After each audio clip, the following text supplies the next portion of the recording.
U turn. Rahul को शाम को निकलने में देरी हो चुकी थी। ऑफिस का काम करते करते उसे पता ही नहीं चला कि कब रात के 11 बज चुके थे।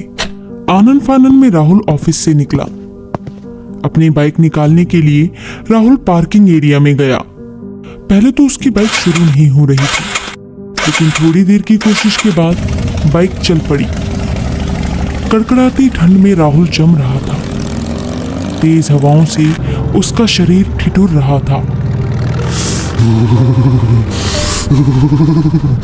कल बॉस से बात करके अपनी शिफ्ट जल्दी ही करवा लूंगा, नहीं तो ऐसा ही चलता रहा तो एक दिन यूं ही जम जाऊंगा और किसी को मिलूंगा भी नहीं। थोड़ी और दूर जाने पर राहुल ने देखा कि कंस्ट्रक्शन का काम चल रहा है। रास्ता पूरी तरह बंद किया हुआ था। दूसरे रास्ते को देखने के लिए राहुल ने अपना फोन निकालकर मैप से सहायता ली। राहुल को दूसरा रास्ता मिल गया, जिसके बाद उसने यू टर्न लिया और आगे की तरफ निकल गया। रास्ता काफी कच्चा था, जिससे बाइक की स्पीड कम हो गई। दूर दूर तक राहुल को कोई भी दिखाई नहीं दे रहा था। आसपास सिर्फ और सिर्फ घने पेड़ और जानवरों की आवाजें आ रही थी। अरे यार, ये कौन से रास्ते पर आ गया मैं? सब कुछ इतना डरावना लग रहा है, जैसे कि आज ही मेरा आखिरी दिन हो। लगता है महा कार्टून की हॉरर स्टोरी देख देख के मेरे दिमाग में भूत के अलावा कुछ चलता ही नहीं है। रास्ता असल में काफी डरावना था। तेज तेज हवाओं के कारण पेड़ों के सनसनाने की आवाज आ रही थी। कहीं दूर से भेड़िए के चिल्लाने की आवाज भी राहुल के कानों को साफ साफ सुनाई दे रही थी। इसी तरह की भयानक आवाज सुन उसने बाइक रोकी और अरे यार, इन आवाजों को तो अब मैं और नहीं सुन सकता। एक काम करता हूँ, हेडफोन लगा लेता हूँ। कम से कम अपने मनपसंद के गाने सुनूंगा तो ध्यान भटकेगा मेरा। अपना ध्यान भटकाने के लिए राहुल गाने सुनने लगा। गाने सुनते सुनते राहुल काफी दूर आ चुका था, लेकिन अभी तक वो मील दूर तक नहीं पहुंचा था।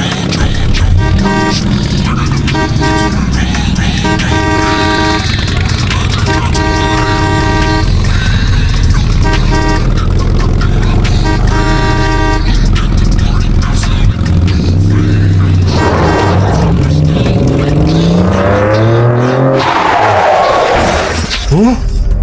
ये क्या हो गया? राहुल को कुछ भी समझ नहीं आया। वो तेजी से गाड़ी की तरफ भागा। राहुल काफी डर चुका था। गाड़ी से अभी भी कोई बाहर नहीं निकला था।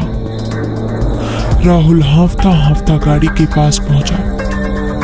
एक्सीडेंट की वजह से गाड़ी काफी बुरी हालत में थी। राहुल काफी परेशान था कि अंदर गाड़ी चलाने वाले की क्या हालत हुई होगी। गाड़ी के पास पहुंचकर राहुल ने जैसे ही गाड़ी की खिड़की खोली तो एक्सक्यूज मी, आप ठीक तो है ना? बहरे हैं क्या आप? आपको हॉर्न की आवाज सुनाई नहीं देती? लड़की को सही सलामत देख राहुल काफी हैरान था। वहीं दूसरी तरफ प्रिया नाम की ये लड़की राहुल पर चिल्लाए जा रही थी। ओ हेलो, लगता है सही में बहरे हैं आप कुछ कह रही थी? आप ठीक तो है ना?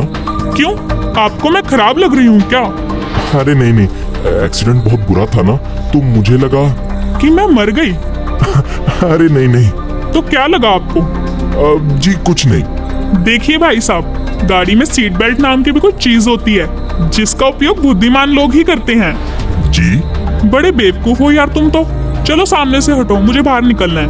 प्रिया को एकदम सही सलामत देख राहुल को बड़ी ही हैरानी हो रही थी, लेकिन अब वो करता भी तो क्या करता।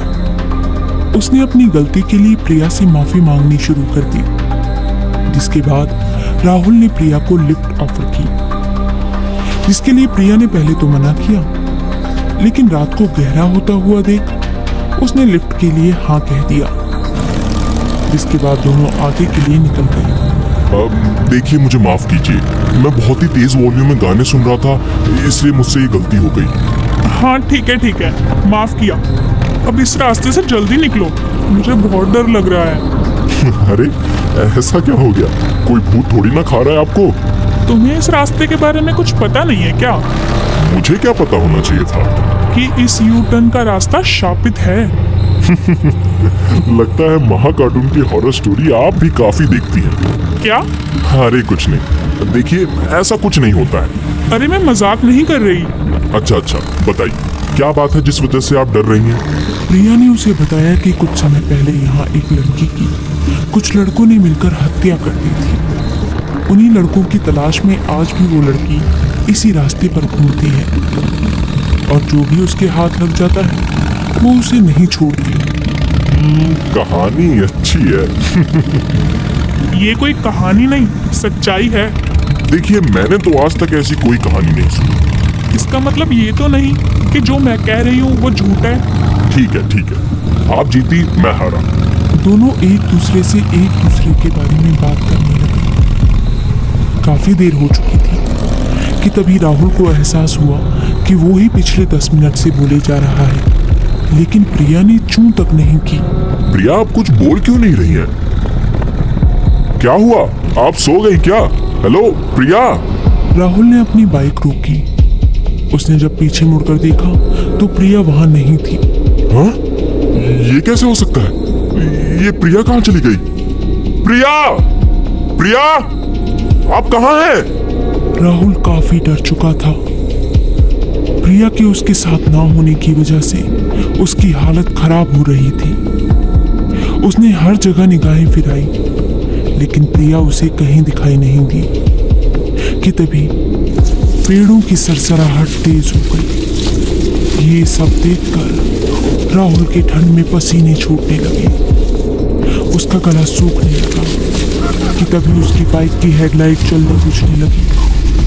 आसपास से अजीब अजीब सी आवाजें भी आने लगी। अरे यार, ये क्या हो रहा है?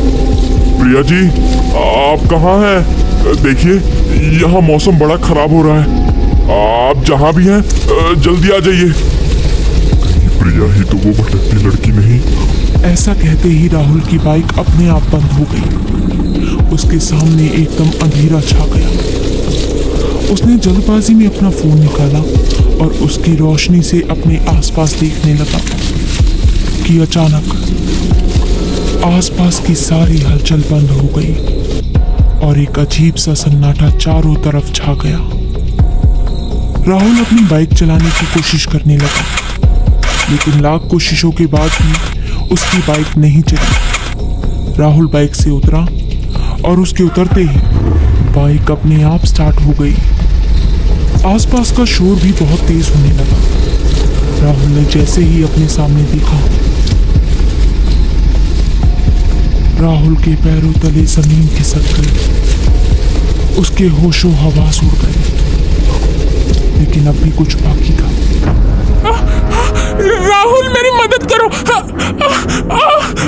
राहुल मेरी मदद करो! बचाओ! बचाओ! U turn part 2। राहुल मेरी मदद करो!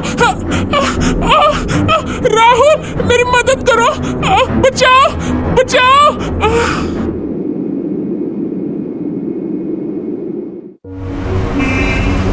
प्रभु रोज की तरह आज भी काम पर जा रहा था। अपनी बीवी को ऑफिस छोड़कर वो सीधा अपने ऑफिस पहुंच गया। आज फिर प्रभु लेट हो चुका था, जिसके बाद उसके दोस्त विनोद ने उससे पूछा, क्या प्रभु, आज फिर से लेट हो गया तू? हाँ यार, रात रात भर नींद नहीं आती ठीक से, इसलिए सुबह लेट हो जाता हूँ और फिर बीवी को भी ऑफिस छोड़ना होता है।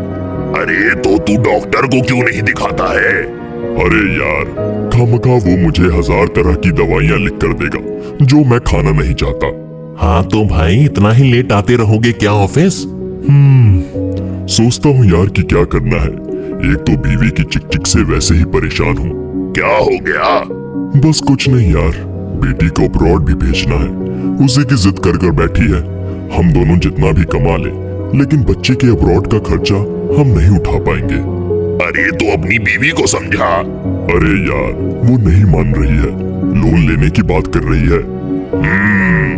अगर तुम अफोर्ड कर सकते हो तो करो, अरे भाई, बच्ची के भविष्य का सवाल है। देखते हैं क्या कर सकते हैं। सभी अपने अपने काम में उलझ गए। रात के 10 बज चुकी थी। प्रभु, विनोद और ऋषि अकेले ही ऑफिस में बैठकर काम कर रहे थे। समय पर गौर करते हुए विनोद ने सभी को चलने के लिए कहा, जिस पर प्रभु ने जवाब देते हुए कहा, क्या करना है घर जाकर, कम से कम वहां की चिकचिक से तो बचा हुआ हूँ। पर इसका ये मतलब तो नहीं कि तू पूरी रात यहीं गुजार देगा। अब कंपनी तुझे इसके एक्स्ट्रा पैसे तो बिल्कुल नहीं देने वाली। घर चला जा, पत्नी के लिए ना सही बेटी के लिए चला जा, वो तो तेरा इंतजार कर रही होगी। चलो, तुम लोगों को छोड़ते हुए मैं भी घर निकल जाऊंगा। हाँ, ये आज्ञा सही है। तकरीबन रात के 11 बजे तीनों गाड़ी में बैठकर निकल गए। बारिश बहुत तेज हो रही थी। बिजली जोरों से कड़क रही थी। इसी बीच विनोद ने कहा, एक काम करते हैं, कहीं बैठकर कुछ खा पी लेते हैं। प्रभु ने अपनी गाड़ी एक ढाबे की तरफ घुमा ली। वहां पहुंचकर तीनों ने जमकर खाया और तकरीबन 1 बजे सभी वहां से निकल गए। कुछ दूर आगे चलने के बाद प्रभु ने कुछ देखा। इतनी रात को ये औरत यहाँ क्या कर रही है? ये तो वही जाने। गाड़ी रोककर मदद के लिए पूछूं? देख ले, क्या पता बैठ जाए। प्रभु ने अपनी गाड़ी उसी लड़की के पास जाकर रोकी और शीशा नीचे करके उससे पूछा, आपको अगर ठीक लगे तो क्या हम आपको छोड़ दें? पहले से ही घबराई हुई सीमा अब और डर गई थी। जी नहीं, शुक्रिया, मैं चली जाऊंगी। देखिए, मौसम बहुत खराब है, बारिश फिर से कभी भी हो सकती है। आप डरिए मत, आप जहां बोलेंगी हम आपको वहीं छोड़ देंगे। ओके, मुझे आगे मेन रोड तक छोड़ देना, वहां से मैं अपने आप चली जाऊंगी। चलिए, बैठ जाइए। सीमा गाड़ी में बैठ ही रही थी कि तभी उसका बड़ा सा बैग गाड़ी से टकराकर खुल गया और जमीन पर जा गिरा। लेकिन उससे निकला हुआ सामान देख ऋषि, प्रभु और विनोद की आंखें चौंधिया गई। बैग से एक एक करके नोटों की गड्डियां निकल रही थी। ये देखकर सीमा और घबरा गई और पैसों से भरे बैग को दोबारा से भरने लगी। वहीं तीनों दोस्तों को अपने सामने के नजारे पर अब भी भरोसा नहीं हो रहा था। पैसों से भरे बैग को देख प्रभु के मन में लालच आ गया। विनोद और ऋषि भी इतने पैसों को देखकर अपने आप को रोक नहीं पा रहे थे। इतने में घबराई हुई सीमा ने कहा, अब जी देखिए, मैं खुद चली जाऊंगी, आपका शुक्रिया। इतना कहकर सीमा वहां से तेजी से भागने लगी। सर पर चढ़ चुकी लालच को तीनों रोक नहीं पाए, जिस पर पहल करते हुए प्रभु ने कहा, क्या तुम भी वही सोच रहे हो जो मैं सोच रहा हूँ? भाई, अगर इतनी रकम हमें मिल गई तो जिंदगी भर आराम से रहने की टिकट हम सबके हाथों में आ जाएगी। अरे, तो अब क्या करना है? लड़की का पीछा करो।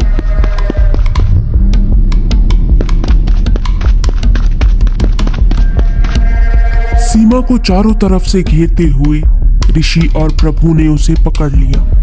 वहीं विनोद ने पैसों से भरे बैग को सीमा से छीन लिया। ऋषि और प्रभु सीमा को जबरदस्ती गाड़ी की तरफ ले जाने लगे। देखिए, मुझे छोड़ दीजिए। अगर आपको पैसे चाहिए तो आप उन्हें रख लीजिए, लेकिन मुझे छोड़ दीजिए। सीमा के कई बार कहने पर भी किसी ने उसे नहीं छोड़ा, जिसके बाद सीमा को गाड़ी में डालते हुए प्रभु गाड़ी तेजी से चलाने लगा। खुद को बचाने के लिए सीमा जोर जोर से चिल्लाने लगी, हेल्प! कोई है? हेल्प! प्लीज मेरी मदद करो! हेल्प! सीमा को चुप कराने के लिए विनोद और ऋषि ने उसका मुंह बंद कर दिया, ताकि सीमा के मुंह से आवाज ना निकल पाए। फिर भी सीमा खुद को बचाने की कोशिश करती रही। ऋषि और विनोद से सीमा संभल नहीं रही थी, जिसके बाद उसे डराने के लिए ऋषि उसी के दुपट्टे से उसका गला दबाने लगा।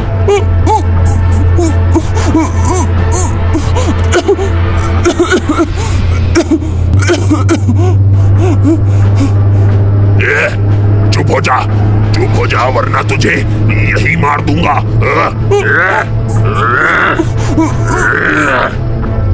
अरे चल, बहुत हो गया, अब छोड़ दे इसे। बहुत मचल रही थी, अभी पता चलेगा इसे। अरे छोड़ दे इसे, समझ गई वो, छोड़ दे इसे।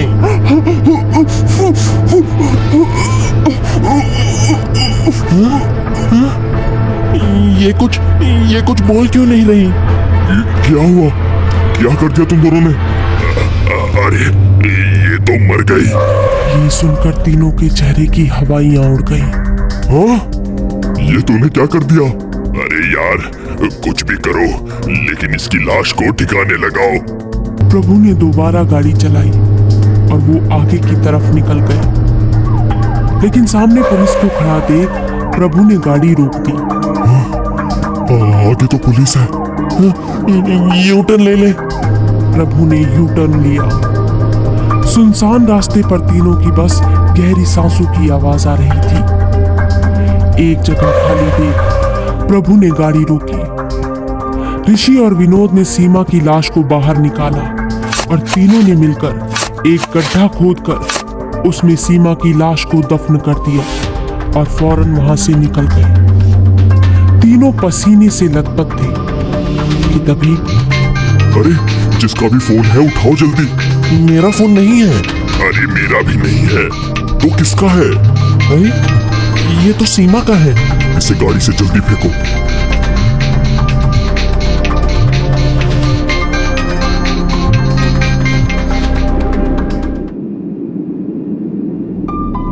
हाँ, कौन हो तुम?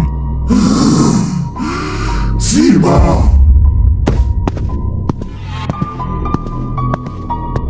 प्रिया जी, आप ठीक तो है ना? उठिए उठिए प्रिया जी, उठिए। मुझे घर जाना है, मुझे घर ले चलो। हाँ हाँ, चलिए। प्रिया को उठाते हुए राहुल उसे अपनी बाइक के पास ले गया और उसे बैठाकर अपने साथ ले जाने लगा। थोड़ी ही देर में राहुल प्रिया को लेकर उसके घर तक पहुंच गया। बाइक से उतरकर प्रिया ने राहुल को थैंक यू कहा और अंदर जाने लगी।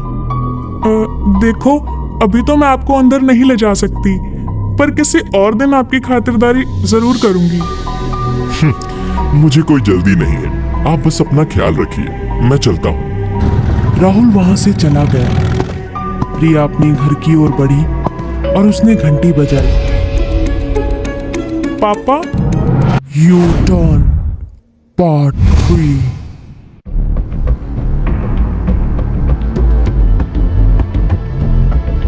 अपने कमरे में आराम कर रही प्रिया काफी डरी और सहमी हुई थी। पिता से अपने साथ हुए हर वाक्य को उसने छिपा लिया था। भला वो बताती भी तो क्या बताती, उसे खुद अब तक ही समझ नहीं आया था कि आखिर उसके साथ वो सब क्यों और कैसे हुआ। इसी जद्दोजहद में लगी हुई प्रिया अचानक गेट की खटखटाहट से होश में आई। प्रिया, बेटा तुम अंदर ही हो ना? क्या मैं आ जाऊं? हाँ पापा, आ जाइए। मुझे लगा तुम अब तक सो गई होगी। नहीं, अभी तो नहीं। बताइए क्या बात है? कुछ नहीं, काफी सालों के बाद तुम घर आई हो तो सोचा 4 बातें कर लो। कितने समय से मैंने तुझे देखा ही नहीं। अब तो यही हूँ मैं आपके पास, आप जितनी चाहे बात कर सकते हैं। तेरी माँ तो चली गई, तभी से मैं अकेला हूँ। अब तू आ गई है तो लगता है मेरा सारा अकेलापन दूर हो जाएगा। जब से आप दोनों का डाइवोर्स हुआ है, क्या तब से ही आप दोनों बातचीत नहीं कर रहे? मैं गया था उसके पास, लेकिन उसने मुझसे बात करना तो दूर, मुझे देखने से भी मना कर दिया। अच्छा, तो मैं बात करूं उनसे? मैं तो कोशिश कर चुका हूँ, तू भी करके देख ले। ठीक है पापा। चल, रात काफी हो चुकी है, तू आराम कर, कल नाश्ते पर मिलते हैं, ठीक है? प्रभु वहां से चला गया और प्रिया फिर से उस रहस्यमयी घटना में खो गई। बाहर अब भी मौसम खराब था। तेज आंधी और कड़कड़ाती बिजली अपने होने का पता प्रिया के कमरे में दे रही थी। हवा के बहाव से प्रिया के ड्रेसिंग टेबल पर रखी घड़ी गिर गई, जिसे उठाने के लिए प्रिया बेड से नीचे उतरी।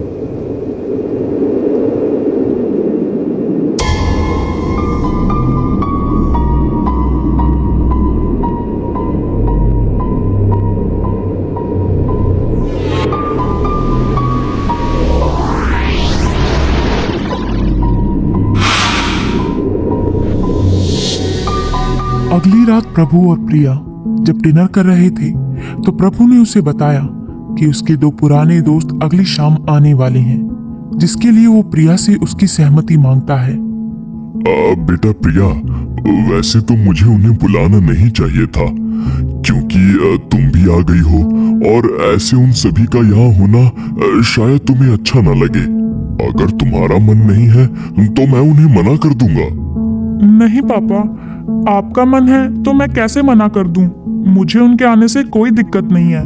मैंने भी ऋषि अंकल और विनोद अंकल को काफी समय से नहीं देखा, अब इसी बहाने मैं भी उनसे मिल लूंगी। थैंक यू बेटा, वाकई में मेरी बेटी बड़ी हो गई है। वैसे विनोद और ऋषि को भी तुमसे मिलना है, इसीलिए लाख मना करने पर भी वो नहीं माने और मुझे कल के लिए ही हाँ कहनी पड़ी। कोई बात नहीं पापा, अगर वो कल आ ही रहे हैं तो उनके लिए स्पेशल खाना मेरी तरफ से। अरे तब तो ये जानकर दोनों खुशी से झूम उठेंगे।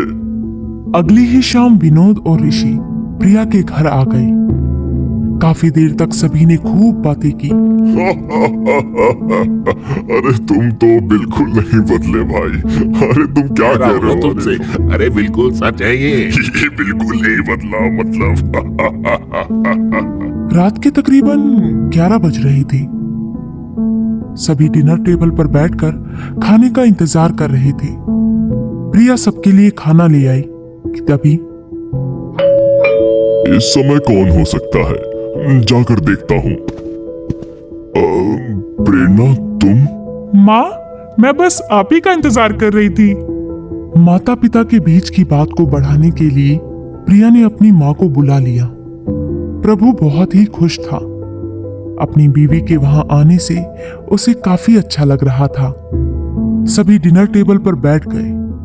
प्रिया सभी को खाना सर्व करने लगी कि अचानक किचन में से कुछ गिरने की आवाज आई, जिसे सुनकर प्रिया और प्रेरणा दोनों ही अंदर गए। लगता है अपना शिकार पकड़ने के लिए बिल्ली इतनी उथल पुथल मचा रही है। हाँ, चलो बाहर चलते हैं। दोनों जैसे ही किचन से बाहर निकलने लगे कि तभी प्रिया के पैर में कांच का टुकड़ा फंस गया। जख्म गहरा होने की वजह से प्रिया के पैरों से काफी खून निकलने लगा। दोनों घबरा गए, लेकिन खून को देखकर प्रेरणा खुद को रोक नहीं पाई, मानो उसे खून की तलब हो रही हो, जिसे देखकर प्रिया घबरा गई। माँ, आप ठीक तो है ना? ये आपकी आंखों को क्या हुआ? ये लाल क्यों हो रही हैं? सब ठीक है, अब बाहर चलो। पर ये आपकी आंखें? मैंने कहा बाहर चलो। प्रेरणा और प्रिया बाहर आ गई, लेकिन कुछ समय पहले का वाक्य प्रिया के जहन में अब भी घूम रहा था। इसी बीच अचानक घर की लाइट चली गई। अरे ये लाइट कैसे चली गई? लगता है शॉर्ट सर्किट हुआ है। भारी बारिश की वजह से हुआ है लगता है। अरे कोई तो मोमबत्ती जलाओ, ये अपने फोन की टॉर्च।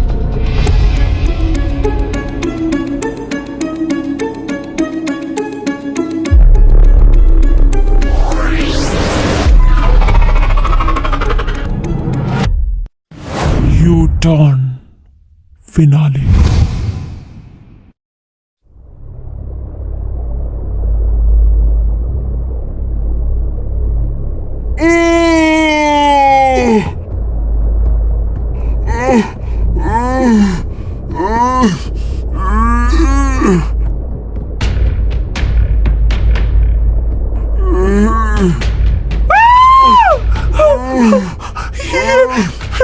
ये क्या हो गया? आपको तो बहुत खून आ रहा है। तू मेरी छोड़, ये ले, इसमें 50 लाख की रकम है, इसे अपने पास रख, खुद का भी ख्याल रख और अपने होने वाले बच्चे का भी। पर मैं इसे कैसे ले लूं? इस पर तो आपके दोनों बेटों का अधिकार है ना? वो एक नंबर का लालची है। देख, चंद रुपयों की लालच में उन कमीनों ने मेरा क्या हाल किया है।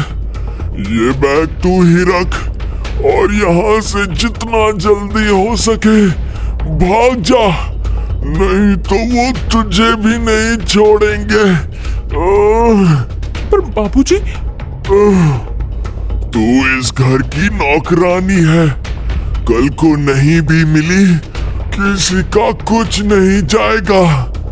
तो इसीलिए बोल रहा हूँ कि अपनी नहीं तो इस होने वाले बच्चे की खातिर यहाँ से चली जा।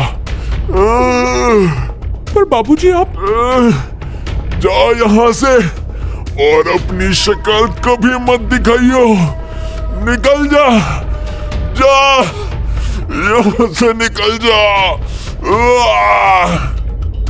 भागने के सिवाय सीमा के पास और कोई चारा नहीं था।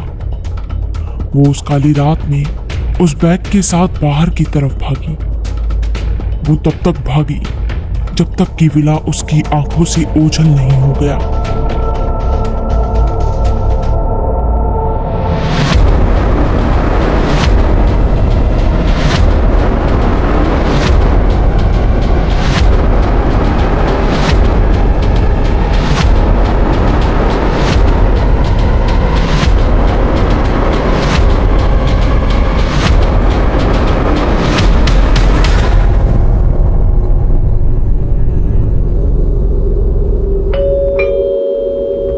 प्रेरणा दरवाजा खोलने के लिए उठी और दरवाजे की तरफ बढ़ी। दरवाजा खोलते ही प्रेरणा ने देखा कि प्रभु घबराया, सहमा और तेज बारिश के कारण गीला बाहर खड़ा था। इतनी देर लगती है क्या दरवाजा खोलने में? चलो हटो सामने से। क्या हुआ प्रभु? तुम ठीक नहीं लग रहे, कुछ हुआ है क्या? हाँ, सब ठीक है। तुम ठीक तो हो ना? हाँ, बताओ क्या बात हुई है? हर बात पे अपनी टांग अड़ाने की जरूरत नहीं है। बोला ना ठीक हूँ, जाओ जाकर सो जाओ। नहीं बताना तो ठीक है, पर गुस्सा करने की क्या जरूरत है?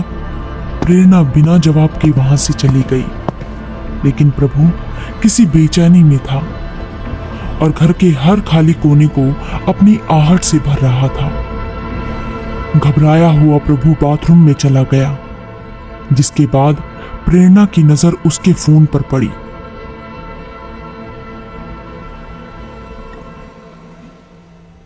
मैसेज पढ़ने के बाद प्रेरणा के पैरों के तले मानो जमीन ही खिसक गई। प्रभु के वहां आते ही उसने उस पर चिल्लाना शुरू कर दिया। वो प्रभु से सवालों के जवाब मांगने लगी। दोनों के बीच काफी बहस चली। एक के बाद एक आते हुए सवालों से परेशान होकर प्रभु ने अपना गुनाह कबूल कर लिया। अपने पति के हाथों खून की बात सुनकर प्रेरणा सहम चुकी थी। उसी रात उसने एक कातिल के साथ ना रहकर अकेले रहने का फैसला किया। बस वो आखिरी दिन था जब प्रभु ने अपनी बीवी और बेटी को अपने सामने देखा था।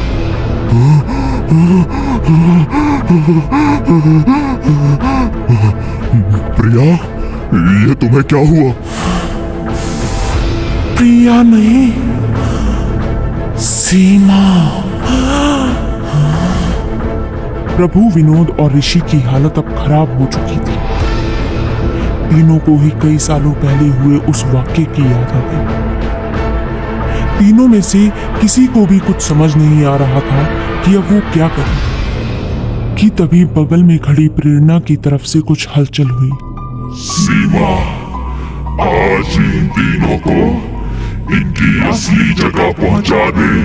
वर्षों के बाद आज मौका मिला है तुझे, तेरे और तेरे अजन्मे बच्चे की मौत का बदला लेने का। हाँ? अजन्मा बच्चा? हाँ, अजन्मा बच्चा। जिस दिन तुम तीनों ने मुझे बेरहमी से मारा था, उस दिन एक नहीं बल्कि 2 जान ली थी तुमने। आज मैं उन सभी की मौत का बदला तुमसे ले लूंगी। हाँ। अपनी मौत को खुद के सामने देखकर विनोद और ऋषि डर से कपकपा रहे थे। मौका पाते ही दोनों बाहर भागने की कोशिश करने लगे और तेजी से दरवाजे से बाहर निकल गए।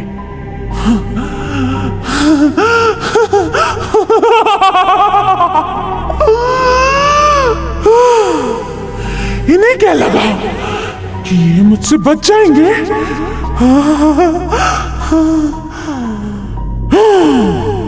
प्रभु को भी कुछ समझ नहीं आ रहा था, तो उसने भी वही किया जो उसके दोस्तों ने किया। वो भी दरवाजे से बाहर भाग गया। तीनों एक ही गाड़ी में घर से दूर भागने लगे। तेज बारिश, कड़कती बिजली और आंधी के बीच तीनों खुद को बचाने का हर एक उपाय आजमा रहे थे कि तभी गाड़ी चला रहे ऋषि के सामने सीमा आ गई। प्रभु, जल्दी से यू टर्न ले, वरना ये हमें अभी ही मार देगी। घबराए और सहमे हुए प्रभु ने यू टर्न ले लिया कि तभी मौसम में और भी खराबी आने लगी। रास्ता खराब होने लगा। गाड़ी को ऐसे में चलाना मुश्किल होता जा रहा था, जिसके बाद तीनों ने गाड़ी से निकलकर ही भागना सही समझा। गाड़ी वहीं छोड़कर वो तीनों भागने लगे।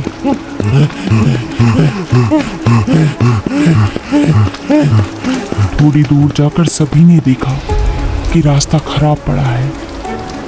अब किसी के पास वहां से निकलने का कोई भी रास्ता नहीं था, जिसके बाद विनोद ने कुछ गौर किया। ऋषि, प्रभु, जगह को ठीक से देखो यार। ये तो वही जगह है जहां हमने सीमा को दफनाया था। बहुत जल्दी पहचान गए। हाँ, मुझे तो लगा अभी और समय लगेगा। अपने साथ हुए अन्याय से सीमा अब भी काफी आक्रोशित थी। वो चाहकर भी अपने साथ हुए अन्याय को भुला नहीं पा रही थी और बस अपने कातिलों से उसका बदला लेना चाहती थी। सीमा ने तीनों से ही उनकी अपनी अपनी कब्र खुदवाई। डर से कपकपा रहे तीनों करते भी तो क्या करते। कुछ ही देर में कब्र तैयार थी।